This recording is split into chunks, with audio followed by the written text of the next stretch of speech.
care is needed. This is a podcast all about the benefits and value of receiving care in a place that you likely feel most comfortable, wherever you call home. I'm your host, Marilee Orsini, and I've been involved in healthcare at home since 1981. Each episode, I'll be talking with a guest who will help us in our quest to educate about healthcare at home. So let's get started. Today's episode is number 9, and our guest is Jeannee Parker Martin.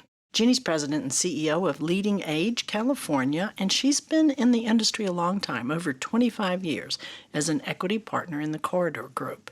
She also has a master's in public health from Yale University and is really considered one of the outstanding thought leaders in this industry. I think you're in for a treat. Jeannee, thank you so much for joining us today. And as president of LeadingAge California, you are involved in home care as well as other types of care. You want to talk a little bit about what LeadingAge does? Yeah, LeadingAge represents about 600 members in California, or several 100,000 individuals who are living in retirement communities, senior affordable housing communities, and home and community-based services.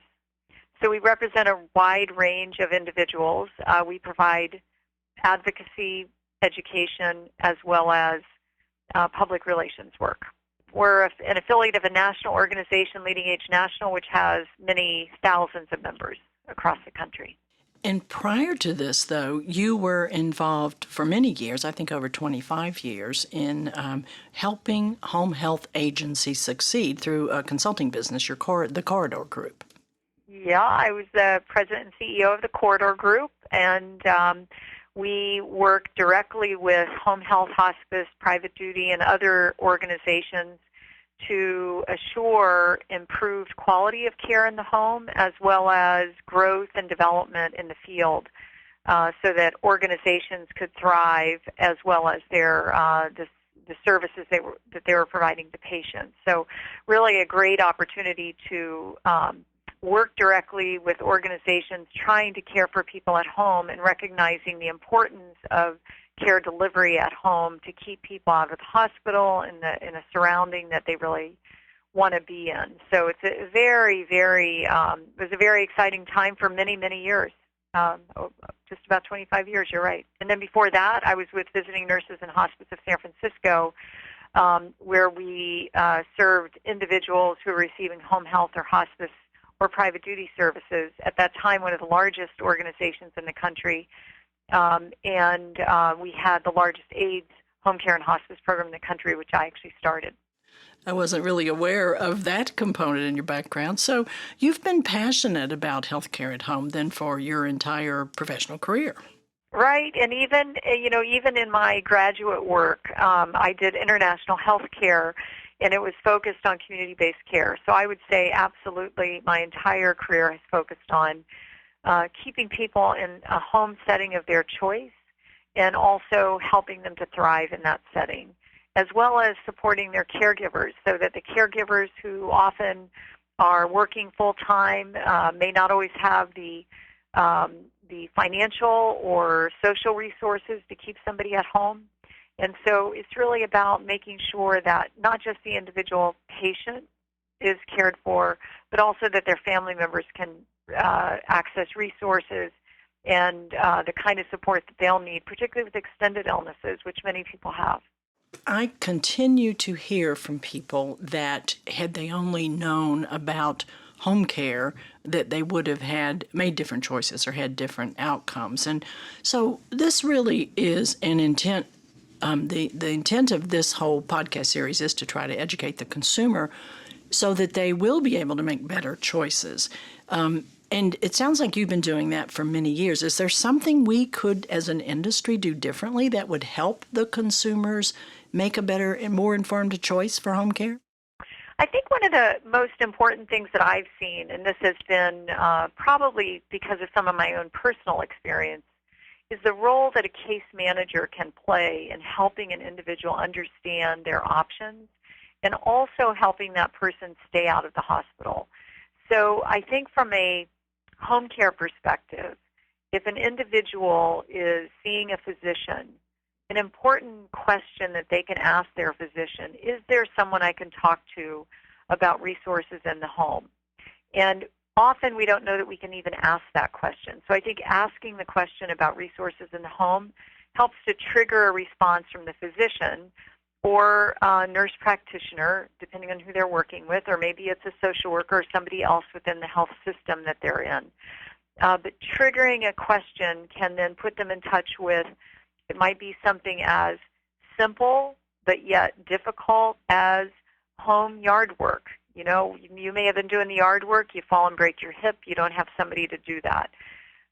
There are resources available even for that kind of managerial or custodial work around your house. So that's the lowest level of probably complexity. But asking if it exists in your community, often many senior service programs in communities run by the local senior service organization will offer, or senior citizens organizations, they're called different names in different cities, but these are the organizations that older adults often join as they retire or perhaps are no longer working for some reason or another.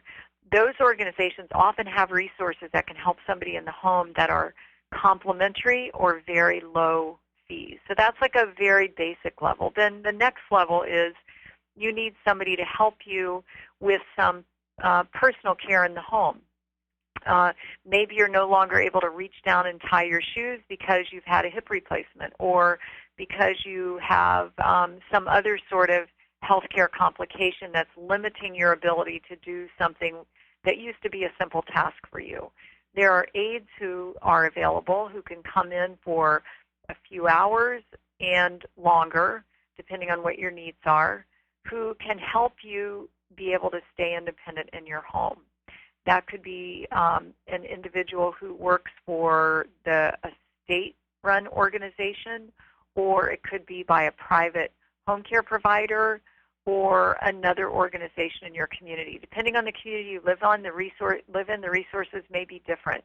And often there are clearinghouses that can help you sort through this, or the case manager at the hospital if you've just recently been in the hospital. You mentioned earlier affordability of care at home. Can you speak a little bit about what kind of home care is covered? I know that it's the lowest cost option, but if you have to pay out of pocket, the lowest cost option might still be too expensive. Can you just talk to me about who pays for care in home and how someone can help get assistance if they do want to choose home care but don't have a lot of resources? So there are different kinds of home care services. So depending on the kinds of home care services that you're looking for, as I mentioned before, there might be even some complementary services provided in your community. And the most likely way to access that kind of care would be through a senior citizens organization in your area.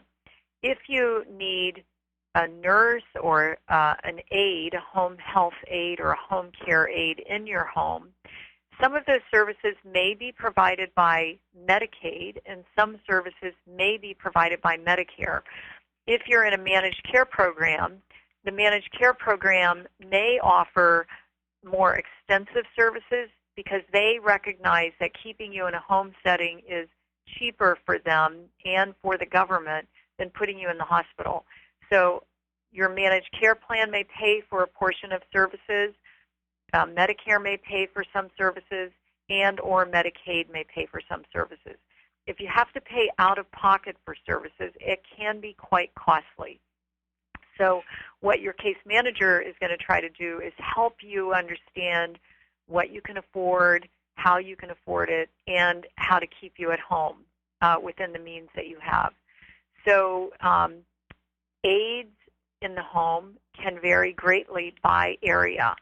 So if an aide is going to come into your home for a few hours a day, you're probably talking somewhere in the range of $50 to $80 per day for several hours of care. That might be 2 to 4 hours of care, depending on the situation and what kind of assistance you might need.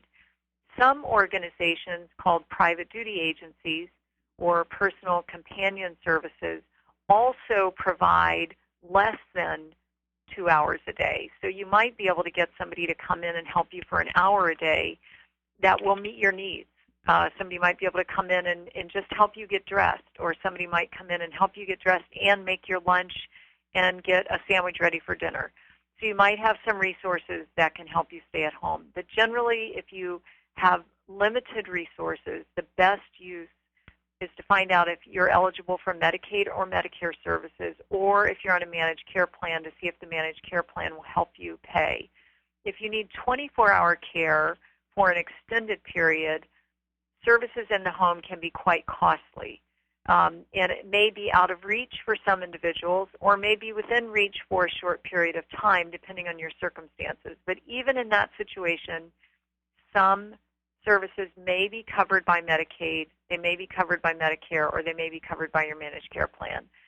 And in addition, some people are able to access, particularly if they have an older life insurance plan or an older long-term care plan, they may have more benefits on those plans to access resources before, in the situation with a life insurance before they die, or in the situation with an older long-term care plan, they may be able to access some services that no longer are available under long-term care plans because of the demand in the country. So they've eliminated some services on newer plans, but on older plans, they didn't have all the caveats that they do now. So you may be eligible for some reimbursement under those sorts of plans as well.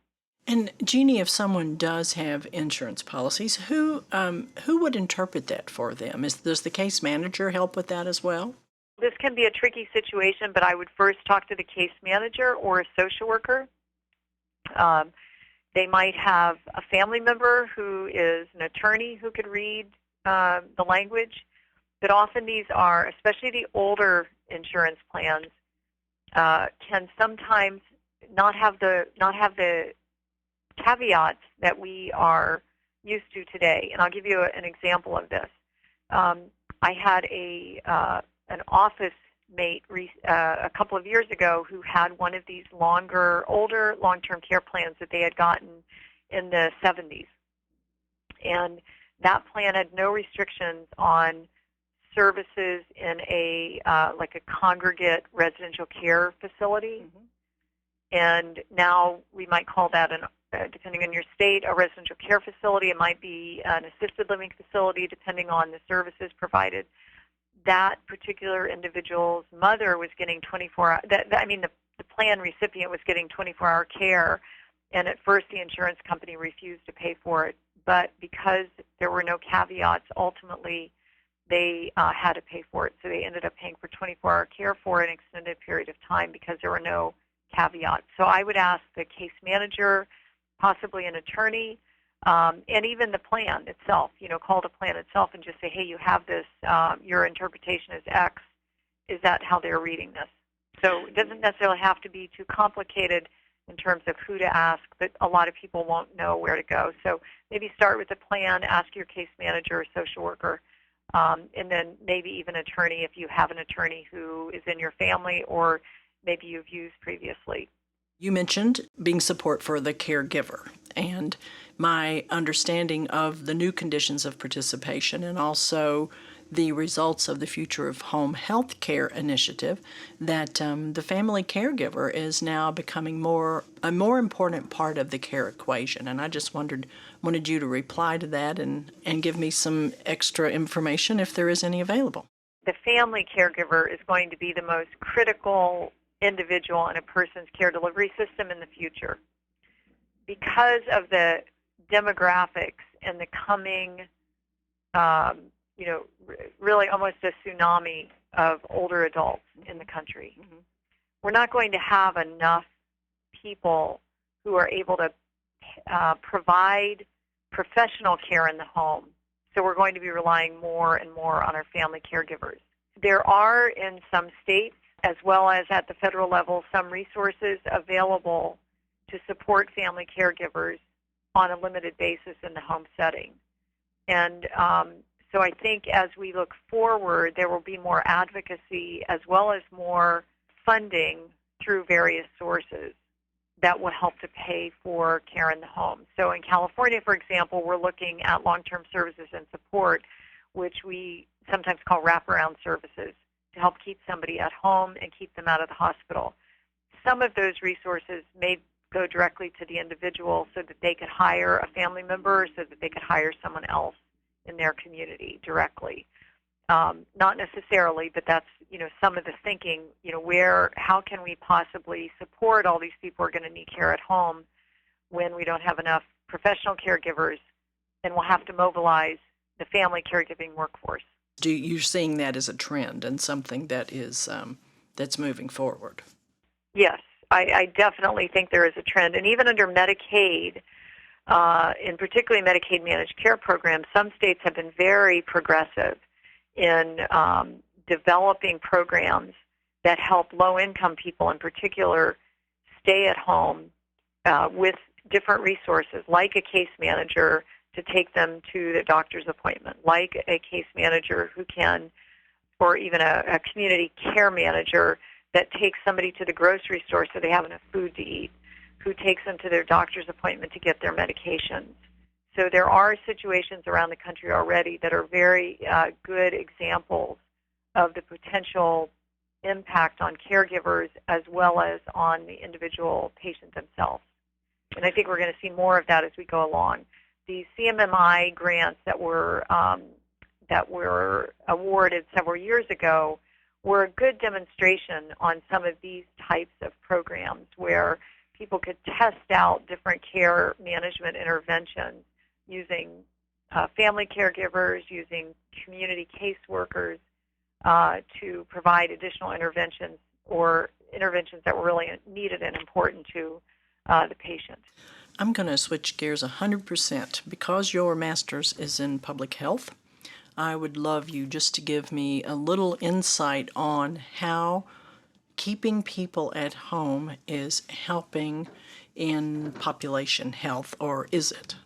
It's probably one of the most critical features of our healthcare delivery system, and one of the most critical features that has been overlooked in our healthcare delivery system. So when I think of care at home and also the impact on the public health, the fewer people that are hospitalized for long-term saves money for Medicare and Medicaid and health plans and individuals. And so those resources can go in other directions and be extended for a much longer period of time. So when I think of the real population health effect by providing care at home, it's critical to the population's social and mental and physical well-being. The longer you can stay in your own home setting, the more likely you are to be happy, the better outcomes from a health standpoint you have, and a social standpoint because you're in the environment that you're familiar with and you're comfortable in. So there are all kinds of social determinants of health care, and living at home is one of those important social determinants that allow people better outcomes. And that has been documented and proven over different studies and different assessments by various organizations. I think as we look forward, it's going to be critical that we continue to focus on home care and community-based services so that people will access them. And again, familiarity, for a valid reason, breeds contentment, and it also breeds improved health outcomes.